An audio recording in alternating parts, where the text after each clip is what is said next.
Come with me to a magical place where being labeled the Pork Queen is a compliment, where being nice is just a way of life, and where all leaders of the free world must pass through. Welcome to Iowa. Whether you're a current Iowan, an Iowa expat, or an Iowan at heart, this show is for you. This is the Iowa Podcast.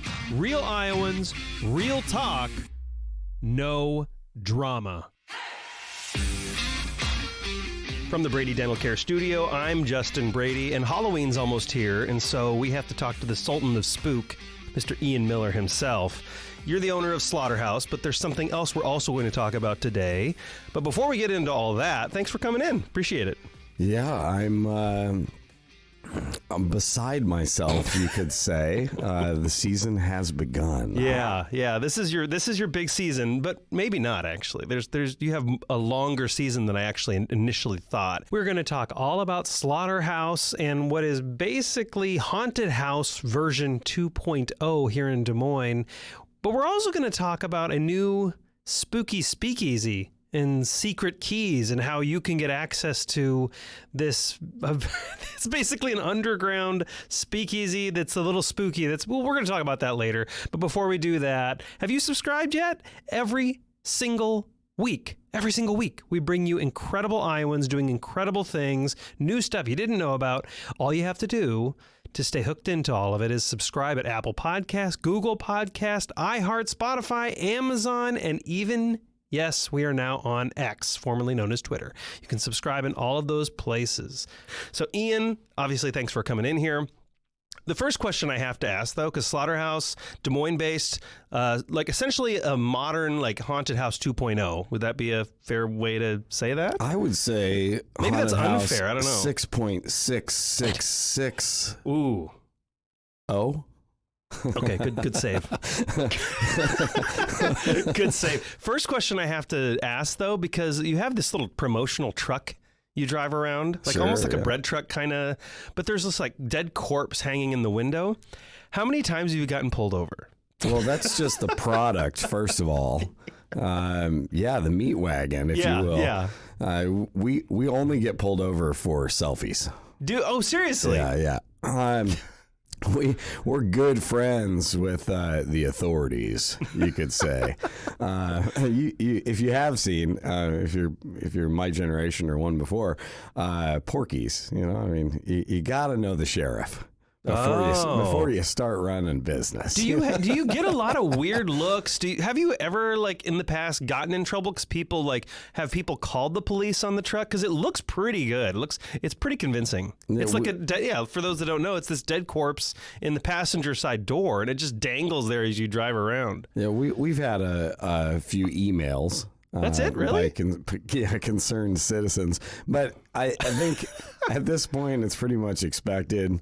If you see the Biggs Bros wandering around town or driving down the street, it's not going to be an average moment for you. So let's get into it. It's Haunted House 6.6660 or something like that. Walk us through what this is. It's underground. It's downtown Des Moines at the corner of, what is that, Locust and, I always get this wrong, Locust and 6th? Locust and 5th. I mean, it's right in between 5th and 6th. Right. So walk us through what it is. Locust proper, not East Locust. Yes. It's very easy to get confused on the maps. Yeah, that happens all the time. Even to, like, if I'm getting stuff delivered at the East Village, because this studio is in the East Village Gravitate. And then there's also a downtown Gravitate. And so if I get I'll get calls every once in a while like, is this going, hey, I'm at this Locust address or Grand address. And I'm like, well, you're at East Grand, or you're at East Locust. Yeah, so people get it confused all the time. But walk us through kind of what the downtown, what is this thing? Like, can you accurately depict what this is for people who can't see it? Sure, yeah. If you've been to a haunted house, it's a walkthrough experience. We have about a 20,000 square foot space. It's all subterranean. You do queue up in the alley there on Locust, right, just off Locust, and we've got the environment or the show story starts there. So you come up, you get your tickets or whatnot, or you get your tickets scanned if you've gotten them online already, and you head into the alley. We've got fog blasters and giant gargoyle and line actors out there ready to bring you into the show and get you in the spirit before you are sent down into the lair of the damned, and which is the Slaughterhouse. So it is 20,000 square feet of pure terror in the belly of the beast here in Des Moines, and it's about a 22 to 30 minute walkthrough, just based on the evening, based on how many people are coming through at any one given point in time. And we've got state-of-the-art effects, Hollywood style sets, everything that you would imagine in your worst nightmares. And I will say, you gave us, like, when it was opening up, because like I said, I work at Gravitate most of the time. And so Gravitate is right above the Slaughterhouse. First of all, we thought you were going to be loud and obnoxious all the time. You're like the best neighbors ever. You're amazing neighbors. But you gave us kind of a little quick walkthrough, and I wasn't entirely sure what to expect. I thought, maybe it's a little bit corny. You know, I don't know who this Ian guy is. I don't know if he knows how to do this right. I'm not like a theatrical person at all. I don't know what goes into it. But I was like, the level of detail you guys have spent, and even the tiniest things, is just mind-blowing. It's really, really cool. So now, you mentioned actors. So for those that haven't been to a haunted house, I think most people are just familiar with some dude in an outfit may scare you every once in a while. But you have, like, actually trained actors running this thing. How many actors do you hire for this? Our maximum or optimal number of acting staff inside the attraction is just about 69 actors.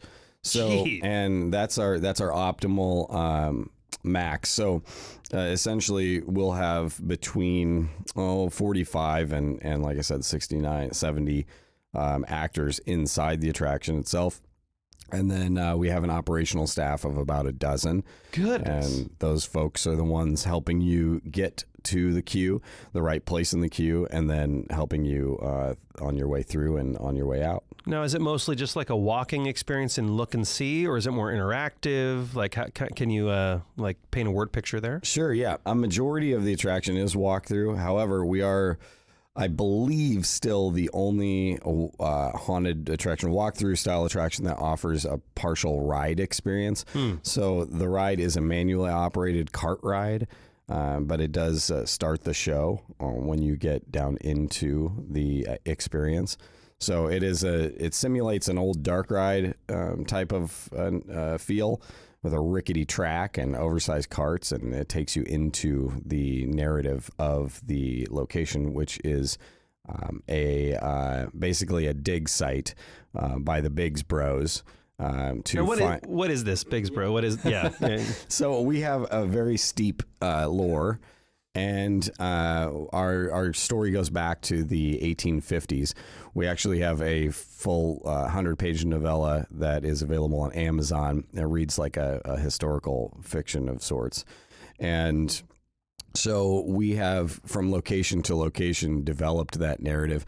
In the location we're at now, essentially, my partner, Lefty Biggs, has gone forward from the rendering plant to find what he had heard was a lost treasure or a hidden treasure from the Capone gang down inside the coal mine system underneath Des Moines, which is, any of you know about the history of Des Moines, it was a coal town, so there are old coal mines underneath the entirety of the city. Yeah, so right. We play into that actual historical narrative. Got it. And maybe one day you'll tap into the actual coal mine network. I hope not. Get a good insurance policy. We've got plenty of that, I assure you. That's super funny. So I'm assuming that the Slaughterhouse, because again, we're going to talk about the other thing you're working on here, but I'm assuming the Slaughterhouse is mostly an adults kind of thing, adults only. No, honestly. No, kids come too? How young? As you know, as everybody knows, Halloween really has taken over the world. It's in weird, general. isn't it? It just, Yeah, it's the only holiday really that, and fittingly so, has cannibalized all other holidays. And so kids are really, with modern entertainment, kids are desensitized. So we've got some of our biggest fans are 5 and 6 year olds. Really? Yeah, who drag their parents there. The parents have like more horrified responses and reactions than the kids a lot of the time. Yeah. So, plus, I think once you cross that line, you start getting closer to death in your face, your mortality. I think some of these jump scares and some of these scenarios actually become more terrifying for people. But we have people of all ages. We do recommend 8 and up, but we've got old super fans that are, like I said, 6 or 7 years old, and they wear the T-shirt and the hat, and they want to go a second time. Yeah. So.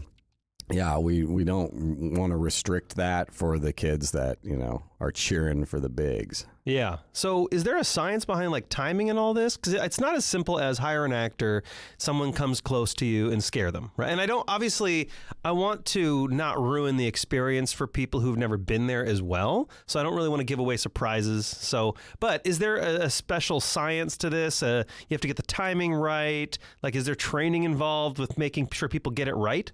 Oh, definitely. I mean, there are a lot of psychological factors at play, and there's definitely science at play. With acting, with their talent, it starts with a desire to do so. People that just naturally love to scare and startle others in their life that obviously have trauma that they've found a way to work through. But it starts with just a desire and a love for Halloween. And we take anyone that has that desire and obviously passes the background check. That's the important part. Yeah, and we help them develop a character. No real chainsaws being brought in, hopefully. I mean, they're real, but they're dull. They're dull, to say the least. But... yeah, it starts there, really. We have some people that come to us that are trained and they are operatic majors or they're theater majors, but majority of folks are just love Halloween. They've been to a haunted house and they've always wanted to participate to a greater degree. So we'll bring them in and we train them. We have an audition and a training process, and then we basically throw them into the story and into the mix. And it's something you can't really train ahead of time to get the full effect and full feel of real patrons coming through and interacting with them is something that you have to drink from the fire hydrant a little bit. So. Right. Because obviously people that you don't know, real patrons, they react in different ways. You have no idea how they're going to react. Do you have incredible stories of how people react? Yeah, I mean, people definitely lose control of their faculties in many ways. So, our people take pride in the notches on their belts. Yeah. Interesting. Is there a scoreboard somewhere? Yeah, there's always scoreboards in the house. So our haunt is actually divided into 6 zones. Each zone has a zone manager or a zone leader, as we call them, and the zone leaders are responsible for typically up to a dozen haunt actors. Oh, wow. And which I like to call hackers. And so they all have they play their little games, so each zone kind of has they've got rivalries, friendly rivalries within the house. That's so funny. They definitely all keep track. So part of your management crew, I think you mentioned 10 or 12 people that are just managing the whole thing. So part of their job is probably cleanup when people lose their faculties. Yeah. Our director of maintenance, who is also kind of the janitor throughout the night. When I'm on site, I also help with that a lot. Obviously, the owners, we definitely we help with that. But yeah, there's we've got quite a bit of cat litter and on hand, as well as biohazard. Probably puke too. Yeah, biohazard kits. Oh my word. Yeah, we've got. It just makes the experience all the more real too. When your friends are losing their faculties, you know what I mean? Yeah. Nothing makes it more real than that. Yeah. I might ask you. Tina, you did it again. I might ask you if there are more stories later if we have time. So you keep saying Halloween, but I know that a lot of people, like business owners, are like, dude, how do you make a viable business on just one day? So obviously there's a lead up. Right. But do you have other things? I mean, obviously, we're going to talk about the haunted club in a bit. But do you have other things that keep you moving, or do you have to make all your revenue in like that 1 month stretch?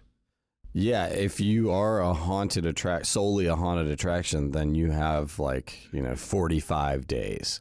Wow. But Halloween is definitely not limited to October. It's just definitely when all of the built-in advertisement and the local excitement is always at its peak. So if for the haunted attractions that operate year round, that are a walkthrough style, typically they are mostly automated. They only utilize 1 or 2 actors in the experience, and they're usually in very dense tourist trap type areas where there's always a constant flow of traffic. So that kind of attraction doesn't work in most places unless you have other adjacent horror type experiences that can pair with a walkthrough.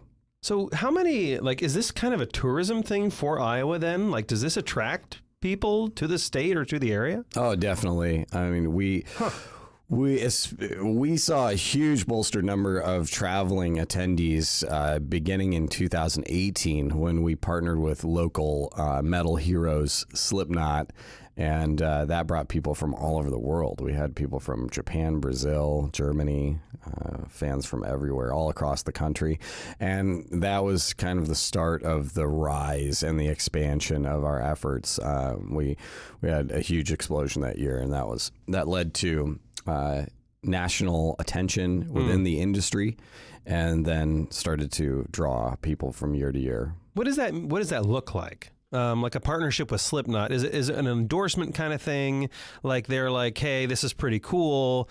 Is it a rev share? I don't know what you can talk about, but I know that a lot of Iowans are like, oh yeah, Slipknot. That's kind of like one of our big claims to fame. Real brief side note on this. I think I told you this. We were vacationing in Mexico somewhere. I don't even remember where it was. And there was this resort and this one random guy in the middle of Mexico. And he was like, where are you from? I'm like, United States. He's like, yeah, we're in the United States, Iowa. He's like, I love Iowa. It's my favorite state. I'm like, okay, yeah, you want a tip, And I'm like, okay. And he's like, no, really? Des Moines. He goes, you from Des Moines? It's the capital city of Iowa. I'm like, yeah, I am from Des Moines. He's like, favorite city. I'm like, what? And he's like, yeah, Slipknot's from there. And I was like, are you serious? Like around the world, Slipknot, Des Moines, Iowa, like people get that. So what does this relationship look like? For me, it was a long time dream to collaborate with them in some way because we're all from the same place. And obviously, like, Slipknot is in the top 3 of metal bands in the world. Right. In the universe. They're a really big deal for people who aren't. I'm not really into metal. Sure. But I do understand the weight of how much fame they actually have accumulated. It's insane. Yeah, millions and millions of. I mean, they're up there. They're like Mr. Beast of metal. Yeah, that's pretty good actually. Yeah. If you're not in that genre, so. Yeah, there was definitely some, some rev share or whatnot, but it was really great working with them and with their team at 5BAM because they first and foremost wanted to do it out of a love and devout, a dedication to their fan base here in Iowa. Sure. And they were looking for a way to come back and do it in a meaningful way and kind of give back to the fans, but also to integrate into Halloween a little bit more and lean into the masks because they really had steered away from that intentionally. Really? For the majority of their career. But they got to the point, just in the last few years where they said, fuck it. We're going all in. So,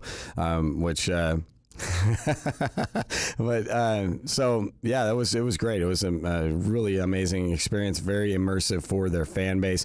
They came in, were able to provide a VIP walkthrough with fans, so fans would get to go through the attraction with one of the members of the band and get a GoPro video reel from that experience sent to them. Yeah, it was called the Dead Memories package. It was awesome because they're very, very theatrical in nature, that show. Extremely theatrical. Yeah, they're Kiss 6.6660. Gosh. So this is like you did mention, I want to go back briefly, but you did mention something about like regions matter and this kind of thing, like a haunted attraction, regions matter. So is this like the haunted idea? Is this, there's something about Iowa where this works? Is it a national trend? Is it mostly like big cities, but for some reason Iowa is like an outlier? What is like the economics of spook or the economics of haunted stuff and haunted attractions throughout the nation? Well, it's a little edgy. I think the topic is a little edgy in terms of why I think people are leaning towards Halloween or why Halloween is growing so much. But it is definitely a universal trend. It's not just a North American trend by any means.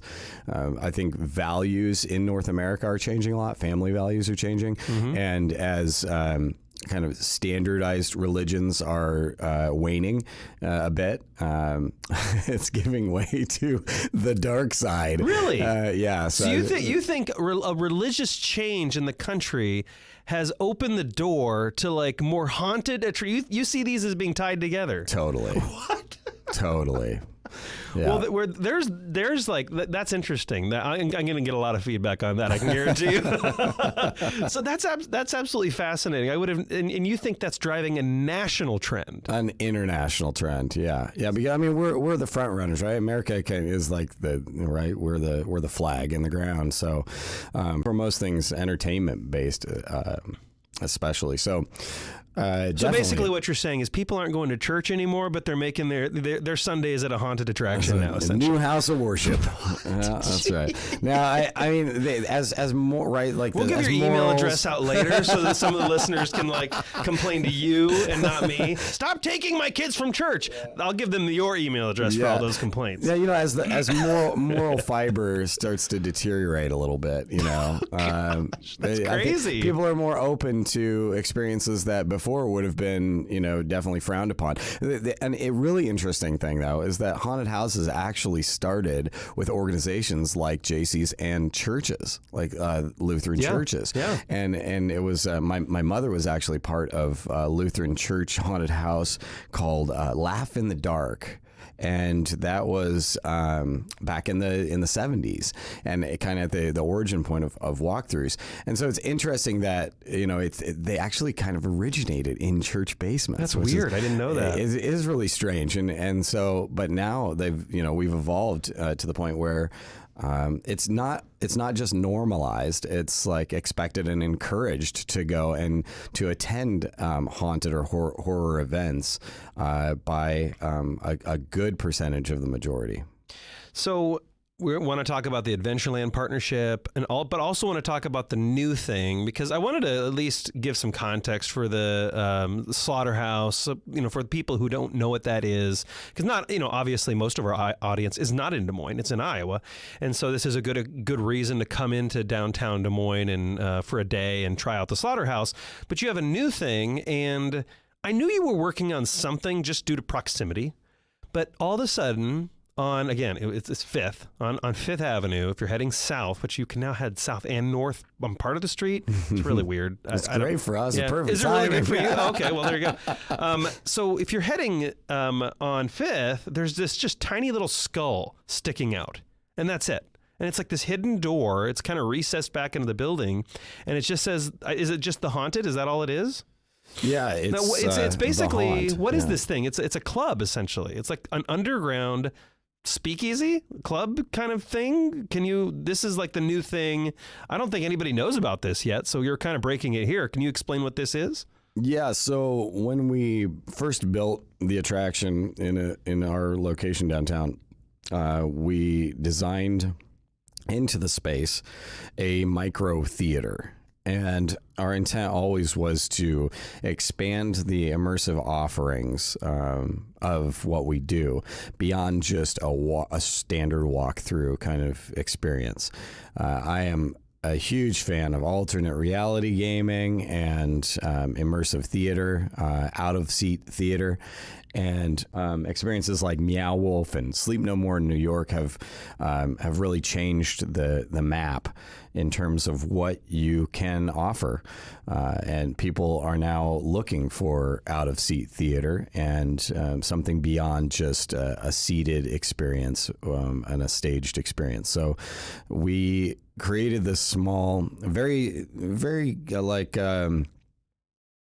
turn of the century speakeasy type component of the walkthrough.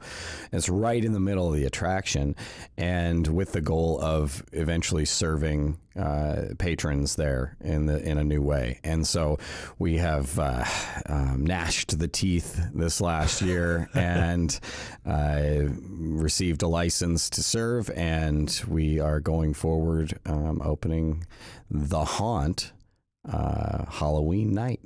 And I do like the commitment to staying like in character throughout this interview. I just want you to know. I do, keeping the terminology solid and the idioms. I do appreciate that. So what is it?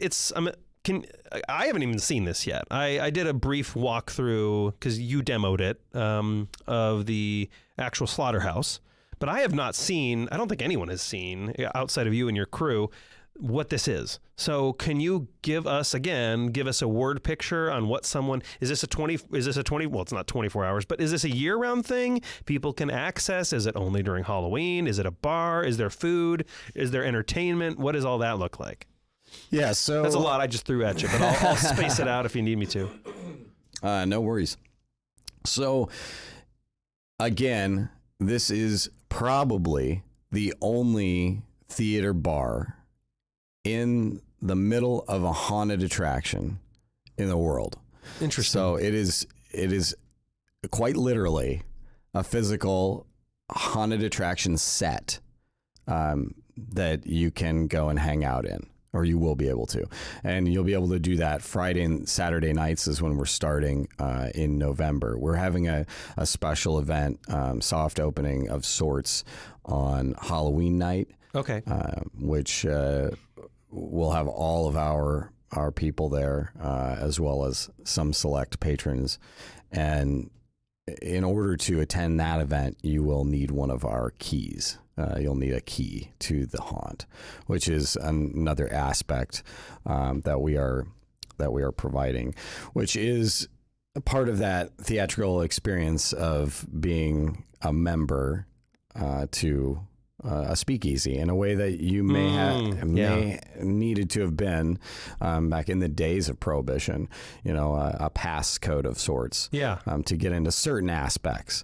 We're going to be open to the general public most nights, but there will definitely be evenings where happenings are occurring that are only open and accessible by the key holders. So it's drinks and food, just drinks, what's that look like? Just drinks, and we're definitely providing a huge selection of mocktail and NA options.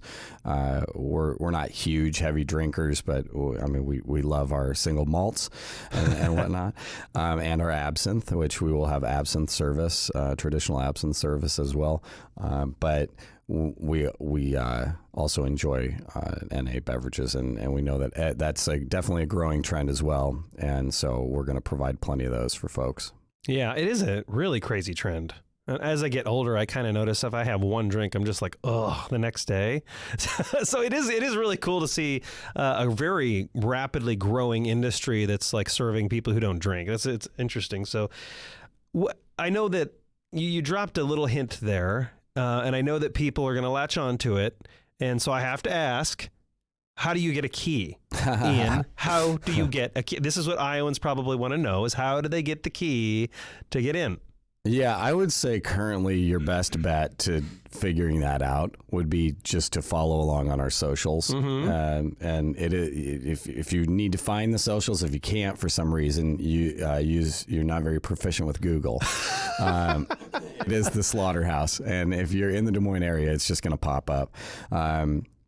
But you can go to our website at hearpig.com or slaughterhousedm.com, and you can just follow along from there. All of our socials are pretty close to the same name, but there will be news as we go along as to where some of those keys may have been lost or there's another hint. Potentially be found. Where those keys have been lost. That's interesting. I guess I'll say no more. So before I let you go, last minute, what's up with the Adventureland partnership? This is also a new thing. Slaughterhouse has partnered with Adventureland. Of course, now you have the Haunt, the bar, the Speakeasy. So you're kind of expanding your horror footprint in the state. What's up with the Adventureland partnership? Yeah, so Adventureland 2 years ago changed ownership, and it went from the Krantz family to a company called Palace Entertainment. And I had been speaking with the park for many years, of course, about the opportunity and the possibility of haunting Adventureland. And when Palace came in, it was one of their first goals was to open for Halloween. And so I was able to work with them to develop a partnership where we could help manage theatrically their show there, the Phantom Fall Fest. And so we started with management last year, theatrical management. So I direct the show out there. And then we have a core staff of about 20 that provide not just management for makeup, costuming, and theatrical management, but also some of the key talent. So we have a core group of Slider and Stiltwalker special talent this year. And we also have begun to build and design some of the set work at that is Adventureland inside the show. Yeah. So, yeah, it's a second year, just opened this weekend, so I'm a little bit more hoarse than normal. Yep. I've been yelling at 100 cats all weekend. But we've had a great show opening, and the show out there is expanded greatly from the year before, and people are having a good time. It's an amazing atmosphere. If you like Halloween Horror Nights, you've been to any of the other parks that do Halloween, we are quickly approaching, setting a new benchmark for amusement park haunted experiences. Yeah. Wow. Yeah. Okay. I have a lot of faith and confidence that Palace and Adventureland is going to become, with our help as well, become one of the premier amusement park Halloween offerings. Wow, interesting. So, yeah, come on out and check that show out for sure. We're gonna have to touch in with you on that then maybe next year in a couple of years and see how that's doing. Ian Miller, owner of the Slaughterhouse, of course, the new Speakeasy coming out here on Halloween, the Haunt, and of course, I don't even know what you in like a curator at Adventureland's horror stuff. It's, for lack of a better term, that's what I'll say. Website again, so people can find you and maybe get one of those keys. Yeah, sure. Hearpig.com is our redirect, but slaughterhousedm.com is the proper link there. And yeah, come and join us for some terror. Ian, I appreciate you coming on the show and on the Iowa podcast. And to my fellow Iowans, Iowa expats, and Iowans at heart, thanks for listening and subscribing to the Iowa podcast.